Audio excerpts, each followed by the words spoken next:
చూడండి ఫ్రెండ్స్, నేనైతే వంకాయలు తెంపిన తర్వాత ఇక మా బెండ చెట్లకు అయితే నీళ్లు వారిస్తున్నాం. నీళ్లు వారేటప్పుడు గడ్డి వీకితే మంచిగా తొందరగా వస్తుంది కదా, నీళ్ళతోటి తేలికగా గడ్డి అనేది వస్తుంది. అందుకనే నేను ఓదికు నీళ్ళు వారుతా అంటే ఓదికైతే గడ్డి అయితే వీకుతున్నాం.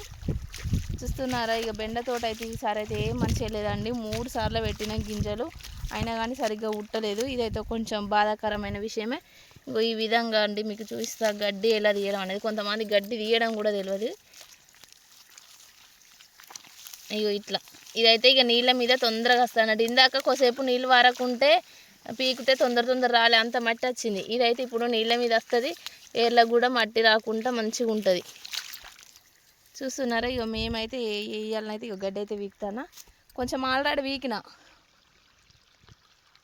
వీకేసిన కొద్దిగా, ఇక ఇంకా కొద్దిగా ఉన్నది. ఇది అయితే సాయంత్రం వరకు వీక్తాయి. ఈ లైన్లో ఒక 6-7 లైన్లు వీక్ అయితే ఇంటికి పోతాయి ఇవాళ. ఇక మిగిలింది అయితే రేపు పొద్దున వచ్చి వీకేస్తా. నేనైతే ఇక బెండ చెట్ల నీరు వారిస్తున్నాం.